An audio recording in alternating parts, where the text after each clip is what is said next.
Então eu estou aqui para falar sobre a vida de Bohr e seu modelo atômico. A vida de Bohr simbolizou uma época, né? Ele nasceu em 1885. Então, quando ele nasceu, nada se conhecia da estrutura atômica. Quando ele partiu, a física quântica gozava de plena maturidade.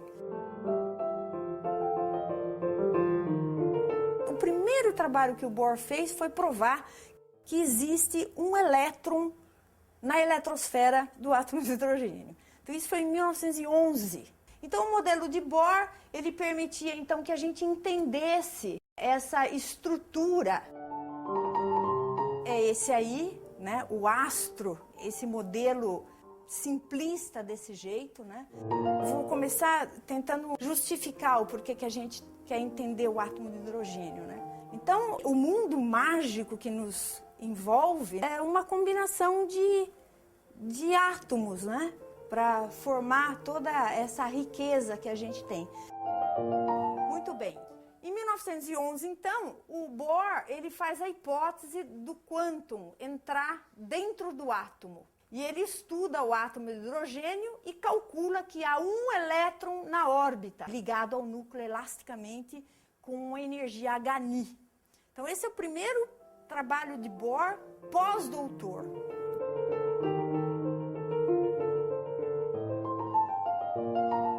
Em 1913, o Bohr faz essa trilogia com os postulados quânticos e ganha o Nobel em 22, um ano depois do Einstein.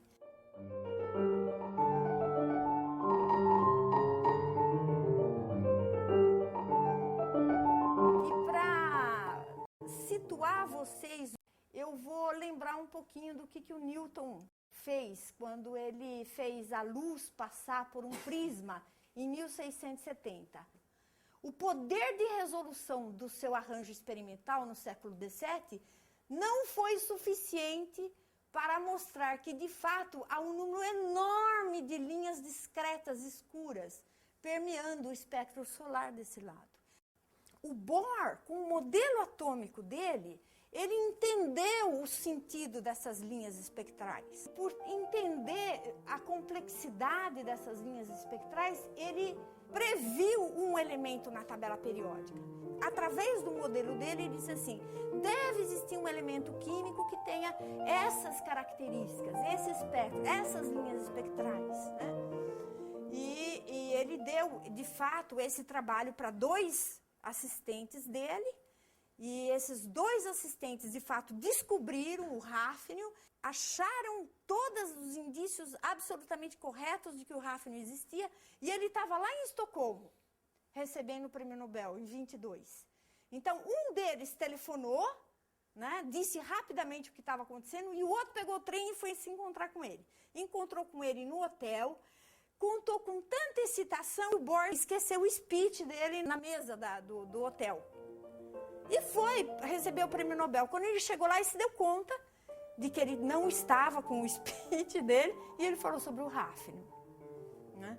Então, é assim, essa era uma característica do Bohr. Ele sempre era meio complicado.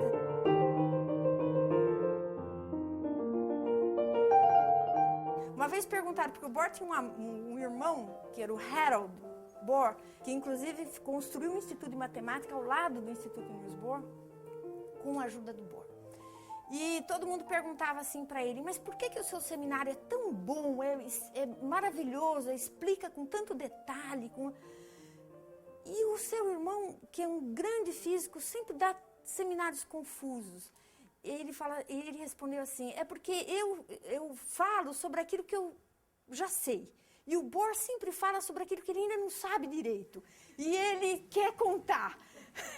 Então, essa era uma característica do Bohr, né? Que a conversa, a cooperação era para ele uma coisa extremamente importante.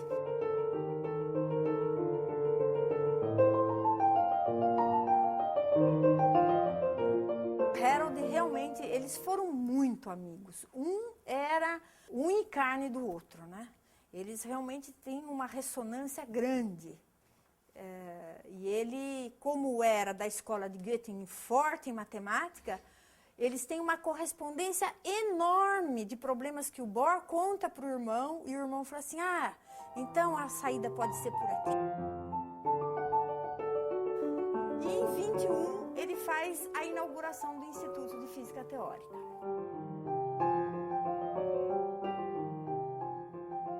No quadro negro com o filho, esse é o filho dele.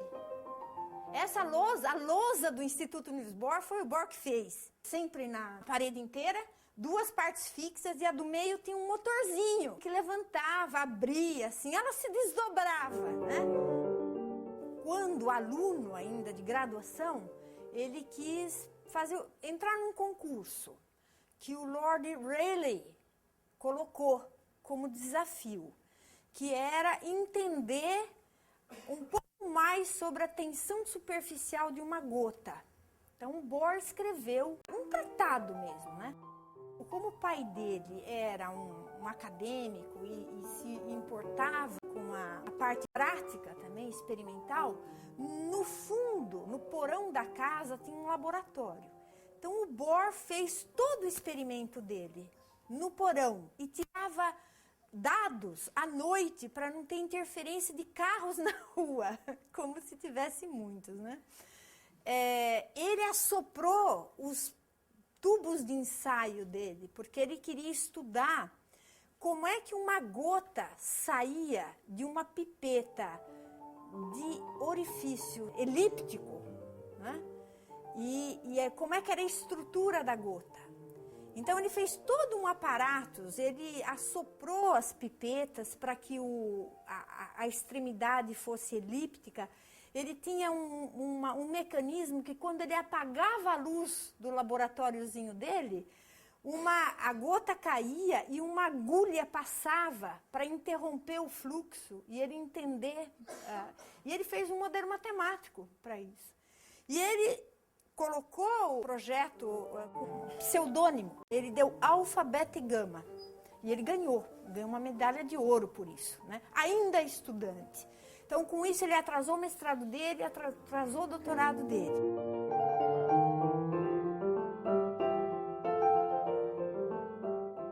Então, em 1859, o Gustav Kirchhoff, ele entendeu que a transmissão de calor podia se dar além do contato e da convecção, isso que acontece aqui na atmosfera, por exemplo, que permite uma asa delta, por exemplo, planar, né? Existia uma outra forma de transmissão de calor, que é a radiação. Nessa época, não era compreendido, não se sabia que existia a radiação que podia ser responsável por esse mecanismo, né? Em 1900, então, o Max Planck ele decreta o quantum, que é a quantidade mínima da variação de uma grandeza física.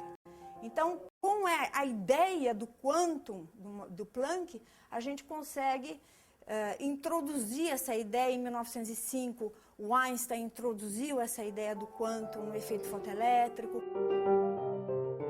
E outros físicos foram usando essa ideia para a gente poder compreender um pouco mais os fenômenos que a gente tinha modernos, né?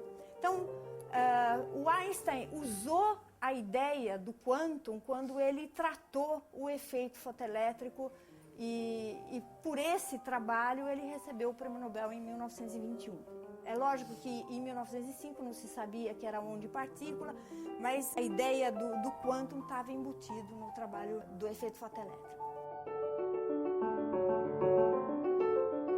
Desde 13, aí 16, 18, 20, foi na época que começaram a aparecer efeito Stark, efeito Zeeman. Coloca o hidrogênio em um campo elétrico, vê o que acontece, as linhas espectrais lá, elas se splitam, se subdividem. Coloca no campo magnético, aí você tem números quânticos que se adicionam. Quer dizer, foi efervescente aquilo, né? Em 25, o Louis de Broglie entra na história, né, e propõe as ondas, porque o Bohr ele propôs o modelo dele com postulados, né, postulados assim, ad hoc. E o de Broglie ele entrou com a história das ondas, né, que na verdade ele diz assim, aqui nessa órbita vive um elétron sim, mas não vive porque o Sr. Bohr quer. Na verdade, o elétron é uma onda e a onda se fecha, né, na primeira órbita com ondas estacionárias. Em 26, o Schrödinger entra na cena, né, e escreve uma bela equação de onda para descrever as ondas pilotos do de Broglie. Bem parecida com as equações que a gente já conhecia sobre som e luz. Então, a equação de Schrödinger, ela equivale mais ou menos à equação de Newton para a mecânica clássica.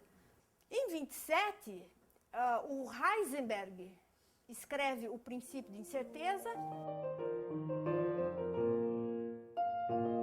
E no mesmo ano, o Bohr escreve o princípio de complementaridade.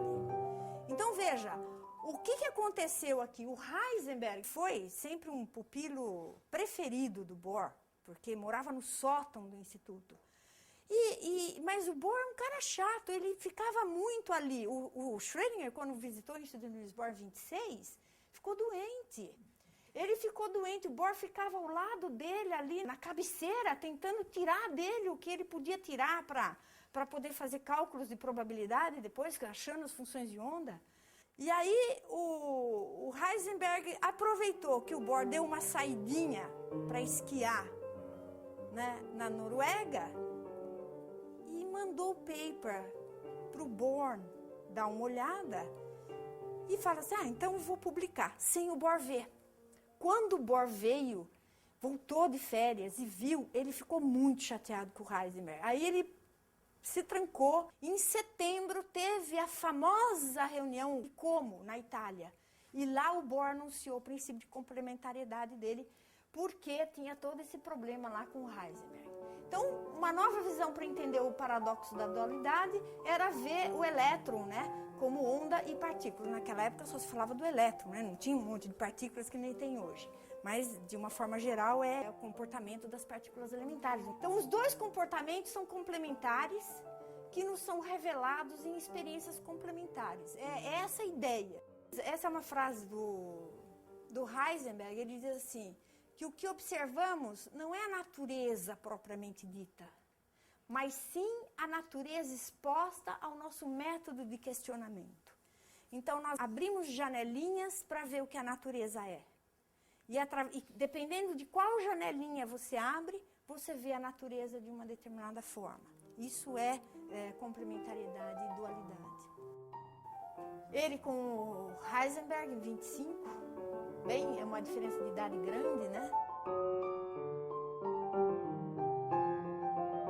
O Bohr, ele se doutorou, né, em Copenhague, e ele queria ir para fora para dar continuidade aos estudos dele. Então, ele fez um pedido de bolsa de estudo para a Fundação Carlsberg e disse que queria um dinheiro para passar um tempo fora. Ele não anexou nem projeto, nem com quem ele ia trabalhar, e ganhou o dinheiro. E foi. Ele foi trabalhar, em primeiro lugar, com Thomson, né? Em Cambridge, na Inglaterra, e ele tinha estudado o livro do Thomson. Nessa época ele já era prêmio Nobel.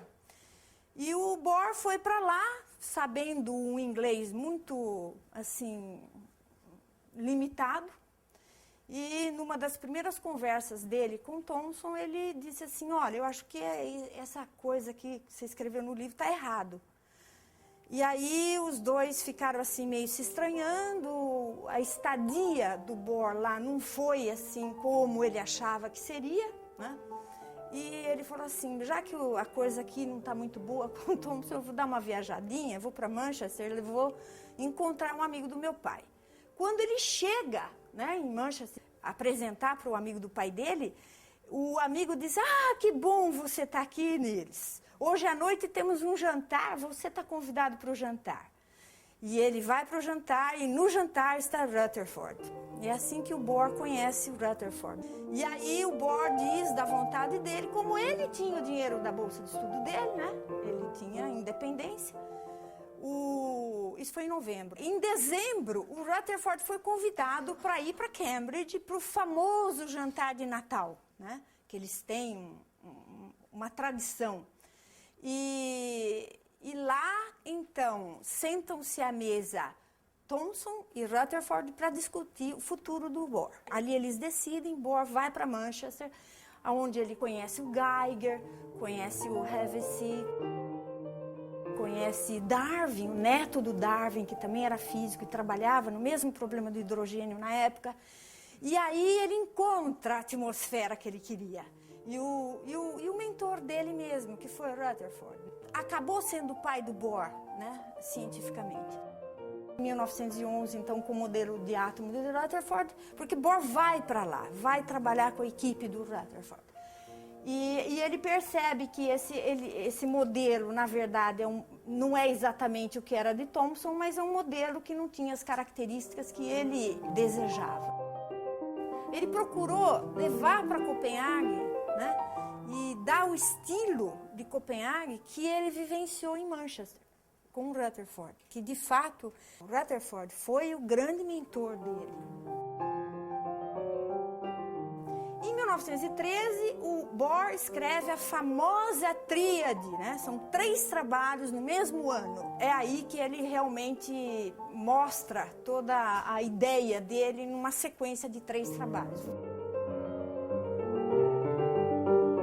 Ele tinha a plena convicção de que a mecânica quântica tinha vindo para ficar. E uma coisa que é extremamente importante que vocês lembrem também, não sei se todo mundo sabe, mas um terço do PIB americano é produzido usando-se os conceitos de física quântica. Então, por exemplo, hoje, como pode, né? Laser, né? Toda essa tecnologia moderna de informação, um terço do PIB americano é baseado na mecânica quântica. Tem gente que ainda contesta. O Bohr, ele é filho de mãe judia, era de uma família muito abastada. O pai do Bohr era acadêmico, era médico, foi indicado 2 vezes para o Prêmio Nobel de Medicina. Na verdade, o casamento dos pais do Bohr é uma coisa lindíssima, né? O pai do Bohr, como eu disse para vocês, ele era acadêmico, ele trabalhava na universidade, e ele era, assim, aficionado, ele era devotado ao estudo. E ele não se conformava das mulheres não poderem fazer universidade. Naquela época não podia, gente. Mulher não podia fazer curso universitário. Então, ele lutou, teve uma turma lá de mulheres adultas que entraram para a universidade, e o pai do Bohr foi dar aula para essa turma, feminina. E lá ele conheceu a Ellen, que é a mãe do Bohr, e se apaixonou por ela. Ela é filha de uma família abastada, e eles se casaram. E o Bohr viveu sempre de uma forma muito confortável. Em primeiro lugar, na mansão da avó da Ellen, né? Depois ele foi morar nos aposentos que os professores da universidade tinham direito a morar, com serviçais, inclusive. E depois ele foi morar na casa do Carlsberg, na mansão. O Bohr sempre teve muito conforto material na vida dele. Então aqui a gente tem a mãe do Bohr e o Niels, o Harold, que foi o irmão que também teve carreira acadêmica, matemático, né? E a irmã Jenny. Apesar de ser mais jovem do que o Bohr, ele fez o mestrado e doutorado antes do Bohr. O que eu acho que é assim, interessante, importante, é que na vida do Bohr, na formação dele, não houve falha. Não faltou nada, né? Porque eles tiveram, o pai, como era acadêmico, ele trazia para casa colegas, né? De várias, de linguística, de antropólogos, filósofos. E ali ele sentava no chão e ficava ouvindo aqueles amigos do pai falando, era um deleite. Ele foi criado nesse ambiente, entendeu? Apesar de ter a mãe judia e o pai que vinha de uma família de teólogos, teve uma educação laica, quer dizer, ele escolhia aquilo que ele quisesse, o que não era comum na época. Aqui, ele com a esposa, né? Quando casaram. Bohr teve 5 filhos. Um deles também foi prêmio Nobel, né? Foi com ele para os Estados Unidos na época de Los Alamos. Teve um filho, o mais velho, que infelizmente morreu muito jovem. morreu assim, nas barbas dele. Bohr tinha um barco para lazer e o filho dele caiu no mar na frente dele e ele não pôde resgatar.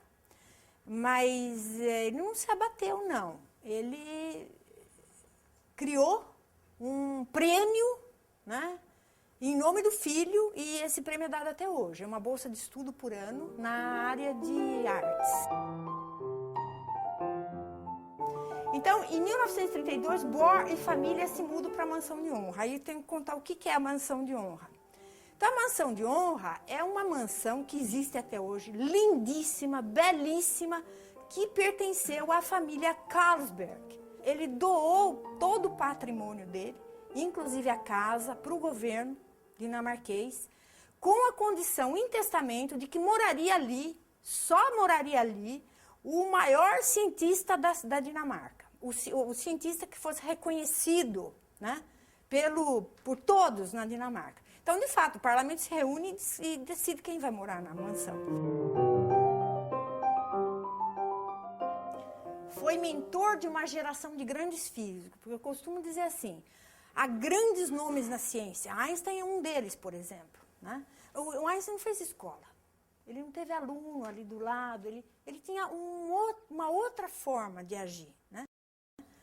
O Bohr, ele fez uma escola. Toda vez que tinha uma conferência de Solvay, o Bohr já ia assim meio que prevenido, porque sabia que o Einstein ia colocar alguma questão. Nessa conferência, o Einstein foi com o problema pronto. Antes da conferência começar, ele foi na lousa já perto de todo mundo, porque essa era a ideia, né? Fazer debate para envergonhar o Bohr perto de todo mundo. Então, o Bohr ficou louco, ele perdeu a abertura, foi para o quarto dele e trabalhou a noite inteira, né?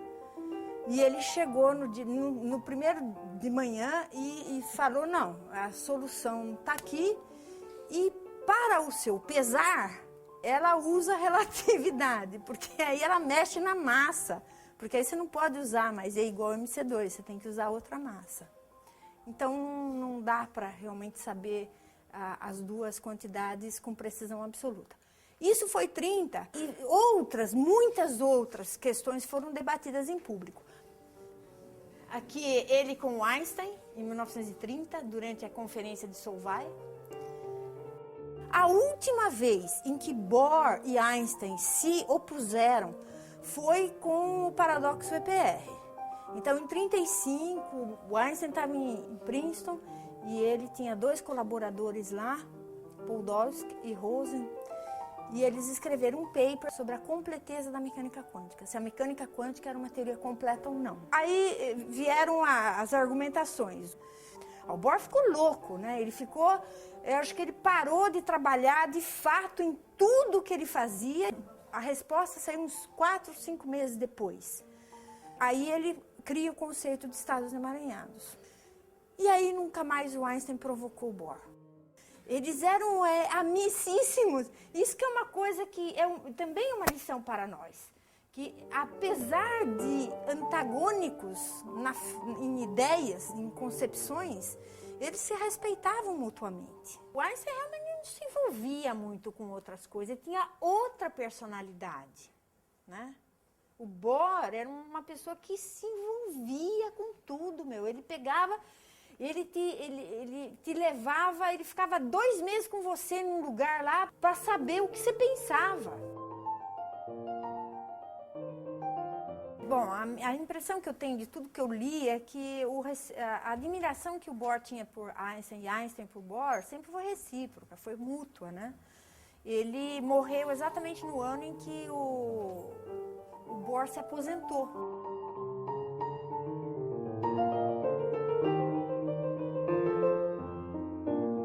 O que é muito difícil nos dias de hoje é que essa disputa de ideia, ela acaba ficando pessoal, ela acaba machucando, ela acaba ferindo um ou outro, e aí você vê o que dá, né? Mas quando o respeito prevalece, né?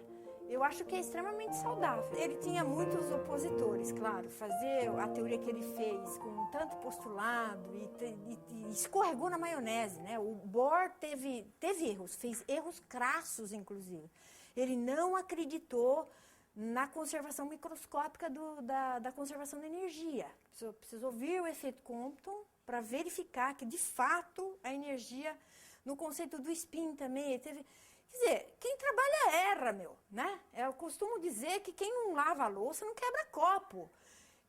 Você tem que trabalhar, errar faz parte. E o Bohr falava assim, errar não é importante, errar é só uma etapa do conhecimento, né?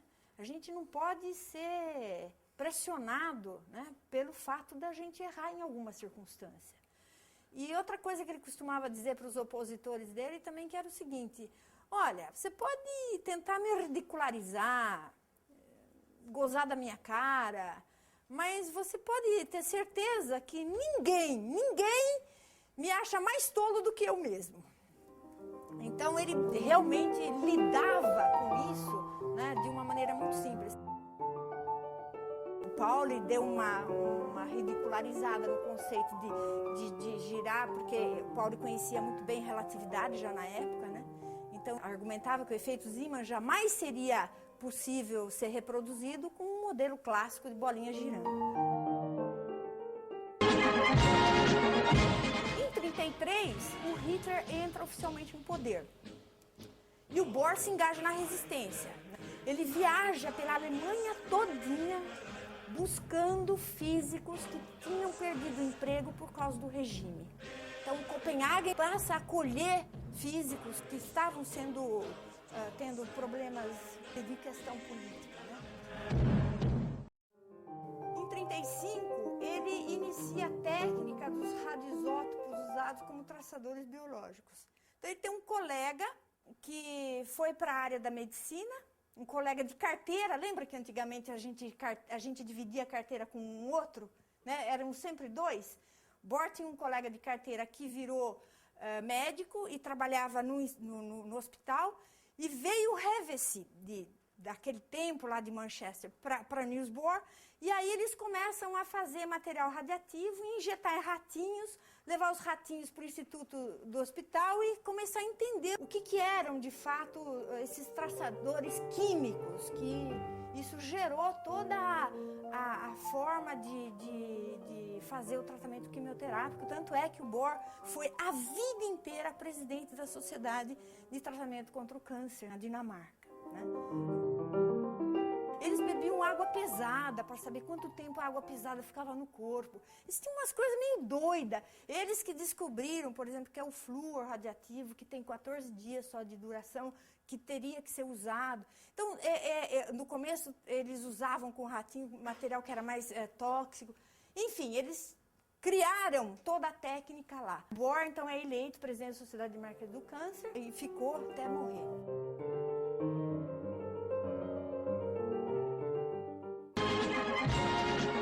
Em 40, a ocupação da Dinamarca pelas forças militares alemãs. O instituto, ele é literalmente invadido. Tem um soldado alemão na porta do Niels Bohr. Mas Bohr resiste, Bohr está lá dentro, ele diz, o país precisa de mim, eu vou ficar aqui, né? Na verdade, aquele instituto, o Bohr construiu. O Bohr levantou dinheiro para construir as paredes, ele derrubava a parede aqui, aumentava ali. O Bohr viu aquilo crescer, então ele não saiu do país. Um monte de gente saiu, mas ele em 40 ainda estava lá. Então, em 43, começaram a receber mensagens secretas, porque tinha o grupo inglês, né? E o grupo inglês queria saber o que o Bohr estava fazendo. Então, vinha gente com mensagem secreta no dente, em molho de chave. No livro, depois eu posso passar por ali, tem um molho de chave mostrando direitinho aonde que estava o buraquinho, né? Que tinha um microfilme. Só o Bohr poderia ler aquilo com algum mecanismo que ele tinha. E depois, na época que eles fugiram, ele colocou num tubo assim, enterrou, e depois ele foi resgatado, hoje está lá no museu. 43 ele foge, realmente ele foge porque ele estava sendo ameaçado de ser preso, né? Ele foge na calada da noite, né, com a esposa. Ele foi para a casinha de flor da família, depois de lá ele foi para a beira do mar, pegaram um botinho e atravessaram o mar para Estocolmo. Então, lá em Estocolmo, ele inclusive participa de uma operação que ajuda a salvar um navio com mais de 200 judeus.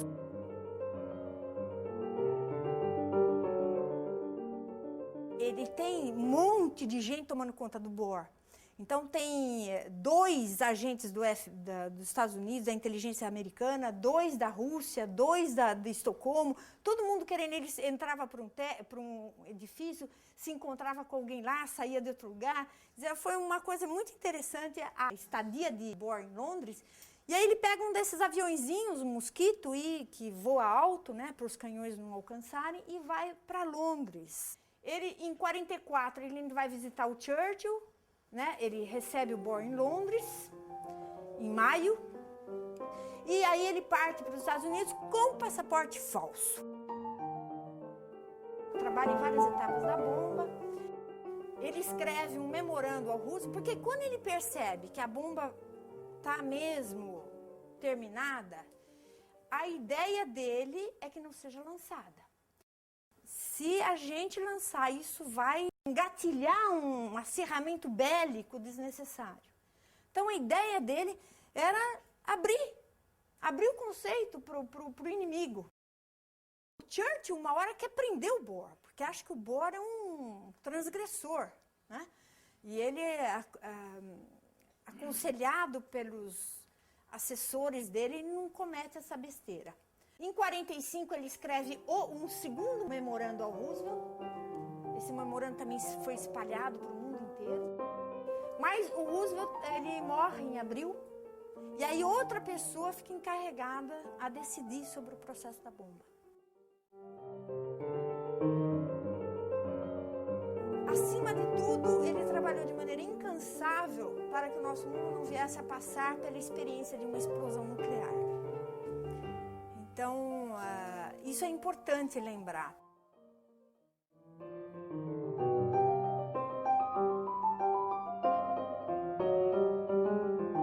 O Bohr retorna à Dinamarca em 25 de agosto de 45, né?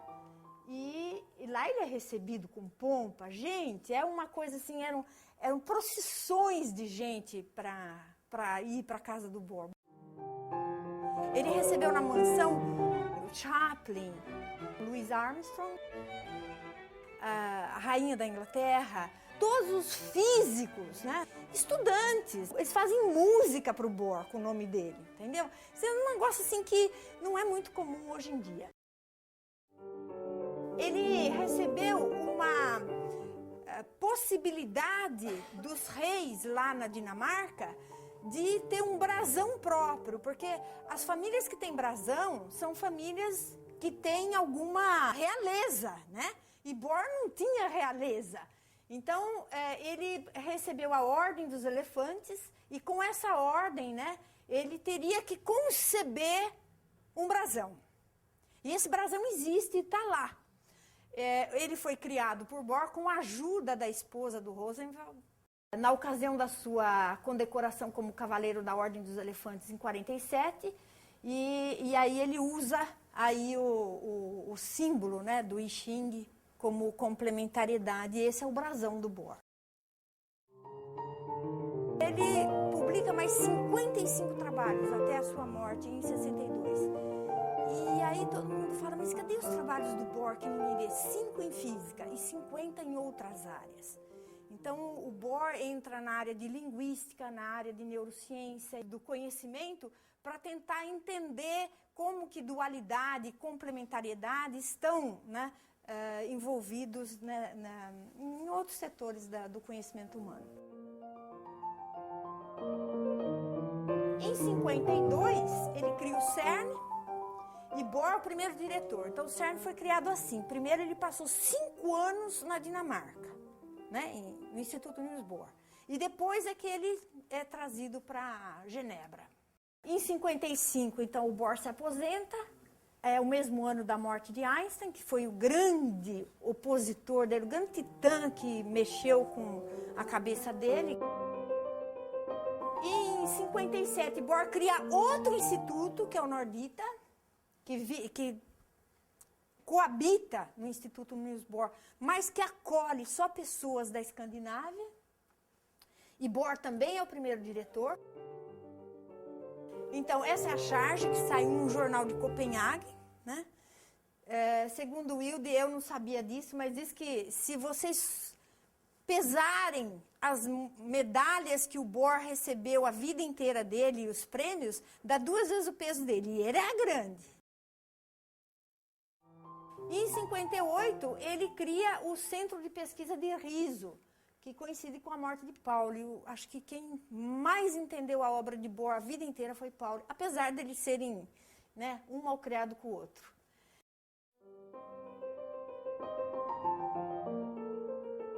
Quando ele nasceu, em 1885, né, nessa época não se sabia nada de quântico, né? Nessa época, 15 anos depois, o Planck postulou o quantum. Em 62, uma falha cardíaca, né? E ele parte desse mundo. O presidente dos Estados Unidos, na época, manda suas condolências. As bandeiras do CERN ficam a meio mastro. Um instituto em Israel planta 100 mil árvores em homenagem ao Bohr.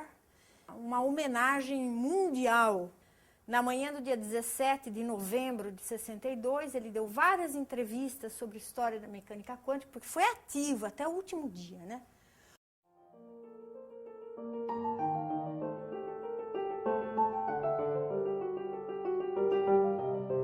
A esposa, no momento do aniversário de casamento, no jardim da casa, 1º de agosto de 62, é a última foto que o Bohr tem tirado na vida dele.